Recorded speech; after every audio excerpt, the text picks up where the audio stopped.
Alright, so I did something that I never thought I would do. I've been an Apple fanboy ever since I was a kid. I live and breathe the ecosystem from my iPhone to my M4 iPad Pro and my 7th generation iPad mini to my AirPods and Apple TV. And yeah, I'll admit it, I'm an Apple snob proudly. But a few weeks back, I decided to make the switch, not just casually, but fully. I used the Samsung Galaxy Z Fold 7 as my main and only phone for a full week. And after using it for a full week, I've got quite some thoughts. So in today's video, I'm going to talk about what the experience was like of using this Galaxy Z Fold 7, how it fits into the Apple world that I'm so used to, and why, for the very first time, I think that Apple might actually be ready for a foldable future. So first things first, you might be wondering what made me do it.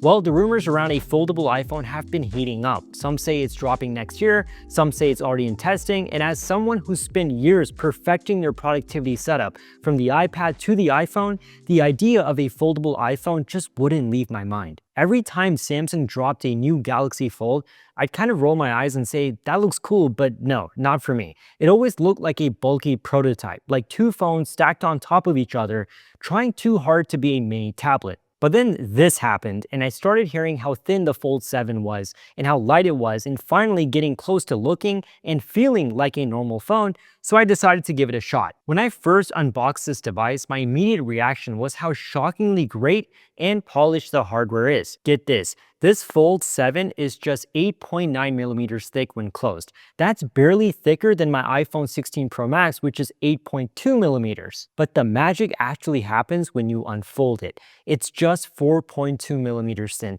That's even thinner than the rumored iPhone 17 Air, which is slated to be Apple's thinnest iPhone ever.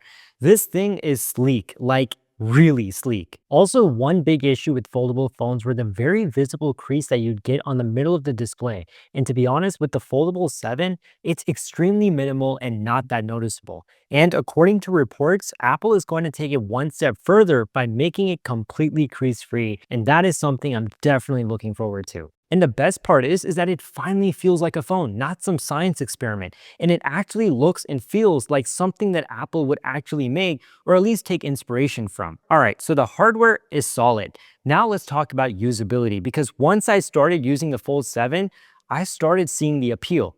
Multitasking is amazing. I can have YouTube playing on one side while checking email on the other, and I can even add other apps on the screen as well. Typing on the larger unfolded screen is surprisingly comfortable. Watching videos, reading articles, checking my calendar, it all felt way more immersive. And it actually reminded me of how I use my iPad mini. Look, if you've been subscribed to my channel for a while, then you probably already know how much I love my iPad mini. The 8.8 screen of that device is my go-to for reading books, watching movies, catching up on YouTube. It's basically my digital content consumption device. Now get this, the rumored foldable iPhone is set to have a 7.8-inch unfolded display that's just under the iPad mini and larger than the Galaxy Fold 7's display. So imagine this, one device that gives you the iPhone experience when closed and the iPad mini-like utility when you open it up. That is wild. It's the ultimate dream device. Before we continue, let me go over today's sponsor, Basis. When I'm traveling or working at a coffee shop, this one accessory always comes with me. It's the Basis Intercore CJ21, a fast charger with two retractable USB-C cables built right in, along with an additional port as well. This means that I can charge my iPhone, iPad, and even my iPad mini or this new Galaxy Z Fold 7 all from one charger. It's a game changer. Each cable extends up to 80 centimeters, so there's no tangled mess, and they snap right back into place when you're done. And it saves me from carrying extra cables. And it's not just convenient, it's also very powerful. With 67 watts of total output, I can fast charge 3 devices at the same time. That's rare in something this small. It also includes smart temperature control and built-in protections, and those foldable prongs make it perfect for travel. It's lightweight, portable, and keeps everything running safely. This is straight up the only charger that I need, with the 2 built-in cables with a 3rd port, USB-C fast charging, and a design that fits right in my backpack. It's amazing. And you can even get one with a 70-watt adapter as well. I've got a link to it in the description below. But now let's also talk about the not so fun stuff about the Galaxy Z Fold 7. Yes, the hardware of the Fold 7 is great, but Android is still Android. Some apps just don't scale well on the big screen. There are random gesture quirks, and you can feel that the OS is kind of duct taped together to support this form factor. And more importantly, I missed Apple things like iMessage and FaceTime, AirDrop, iCloud Clipboard, and the handoff workflow between my iPad and my iPhone.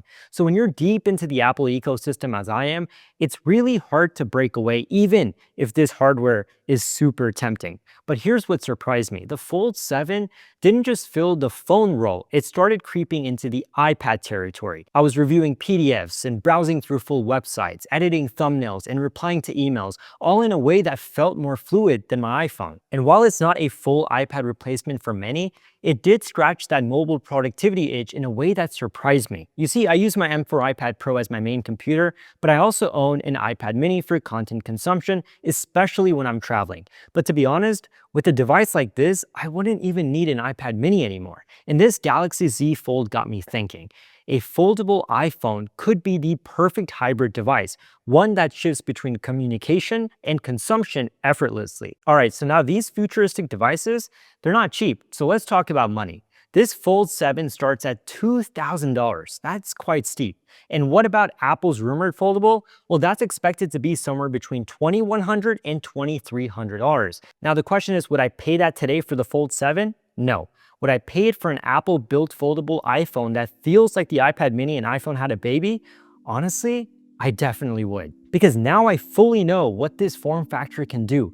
And if Apple can nail it with optimized iOS, continuity features, and better battery management, I think a lot of people would reconsider what a phone should be. In fact, rumors are even suggesting that Apple is working on iOS 27 to have features and functionality that takes full advantage of this form factor. Because what Samsung did with the Fold 7 shows us that the hardware is finally here. And what Apple does best is the software, the polish, the seamlessness, the it just works experience. So if Apple delivers a foldable iPhone with that same attention to detail, it could be a game changer. After all, it's not about being the first, because there are other foldable, smartphones in the market. Google also has a really nice foldable Pixel, right? But it's about being right and doing it right. And I think this time, Apple might actually be right on time. So no, I'm not giving up my iPhone. I still love it. It's still my most used Apple product throughout the day.